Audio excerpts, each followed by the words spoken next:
લોકના શુભ સંદેશમાંથી પાઠ બીજો અધ્યાય કલમ 41 થી 52। એ બાળકના મા બાપ દર વર્ષે પાસખાના પર્વ ઉપર યરુશલેમ જતા હતા। જ્યારે ઈસુ 12 વર્ષના થયા ત્યારે તેઓ પણ દર વર્ષની પેઠે જાત્રાએ ગયા। ઉત્સવ પૂરો થતા તેઓ પાછા ઘેર આવવા નીકળ્યા, પણ બાળ ઈસુ યરુશલેમમાં જ રહી પડ્યા અને એમના મા બાપને એની ખબર જ ન પડી। પણ ઈસુ સંઘમાં જ છે એમ ધારીને એક દિવસ તો તેમણે પ્રવાસ જારી રાખ્યો, પણ પછી પોતાના સગા સંબંધીઓમાં અને ઓળખીતાઓ પાળખીતાઓમાંના તેમણે શોધ કરવા માંડી। છોકરાનો પત્તો લાગ્યો નહીં, એટલે તેઓ શોધતા શોધતા પાછા યરુશલેમ આવ્યા। છેક ત્રીજે દિવસે તેમને મંદિરમાંથી તેમની ભાળ લાગી। ધર્મગુરુઓ વચ્ચે બેઠા બેઠા તે તેમનો ઉપદેશ સાંભળતા હતા અને તેમને પ્રશ્ન પૂછતા હતા। એમની વાત સાંભળનાર સૌ કોઈ એમની બુદ્ધિથી અને એમના જવાબોથી ચકિત થઈ જતા હતા। એમને જોઈને એમના મા બાપ આશ્ચર્યનો તો કંઈ પાર જ ન રહ્યો, અને તેમના માએ તેમને કહ્યું, બેટા, તે આમ કેમ કર્યું? જો, તારા બાપુ અને હું તો તને શોધી શોધીને અડધા થઈ ગયા। પણ તેઓએ કહ્યું, તમે શું કરવા મારી શોધ કરી? તમને ખબર નહોતી કે હું તમારા પિતાના ઘરમાં જ હોઈશ? પણ તેમણે એમનું કહેવું સમજાવ્યું નહીં। પછી ઈસુ તેમની સાથે નાસરત પાછા આવ્યા અને તેમના કહ્યામાં રહ્યા। એમની માએ આ બધી વાતો પોતાના હૈયામાં સંગ્રહી રાખી। ઈસુ જ્ઞાનમાં અને ઉંમરમાં વધતા ગયા અને ઈશ્વરના અને માણસોના વધુ ને વધુ પ્રીતિપાત્ર બનતા ગયા। આ પ્રભુની વાણી છે। ઈસુની જય। વાલા ધર્મજનો, એક વખત ધર્મ શિક્ષણના વર્ગમાં એક નાનકડું બાળક એક કવિતાનું ઉચ્ચારણ કરતું હતું। કવિતા બોલતા બોલતા વચ્ચેની એક લીટી ભૂલાઈ ગઈ।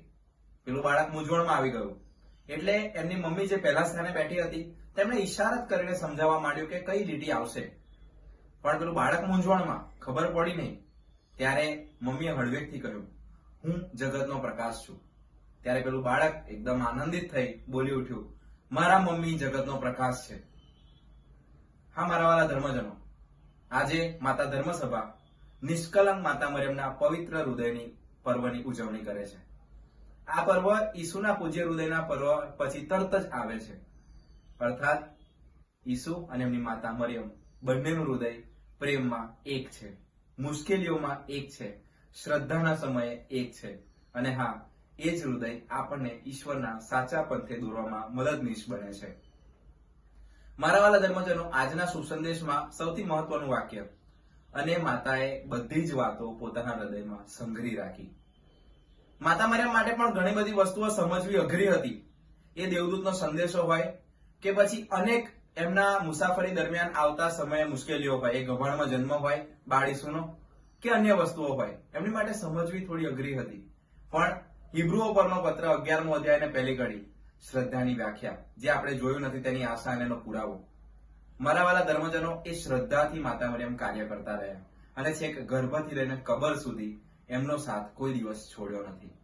માતા મરિયમને પણ તકલીફ પડી, એમને પણ મુશ્કેલીઓ આવી, પણ હા ચોક્કસ એમણે કહ્યું ને, હું તો ઈશ્વરની દાસી છું, તારી વાણી મારા વિશે સાચી પડો। અને એક દાસી રૂપે, એક માતા રૂપે આપણા આખા જગતને એક પ્રકાશિત ઈસુ એમના વરદાન રૂપે આપણને મળ્યા, અને એમણે આખા ઈસુના જીવન દરમિયાન એમનો સાથ છોડ્યો નહીં। એક મા તરીકે જે ભરણ પોષણ આપવાનું હતું, જે માતૃત્વ આપવાનું હતું, જે લાગણીઓ આપવાની હતી, એ બધું એમણે આપ્યું। મુશ્કેલીઓ સહન કરી, પણ હા ચોક્કસ પૂરેપૂરી શ્રદ્ધાથી આગળ વધતા ગયા। આજે આપણી માટે માતા મરિયમ એક મધ્યસ્થી બને છે પ્રભુ માટે, આપણે પ્રભુ સુધી પહોંચાડવા માટે। ચાલો મારા વાલા ધર્મજનો, માતા મરિયમને મધ્યસ્થી કરીએ, એમને વિનંતી કરીએ આપણી બધી જ માંગણીઓની, આપણી બધી જ આશાઓની, અને હા ચોક્કસ આભારની લાગણી। ઈસુની જય।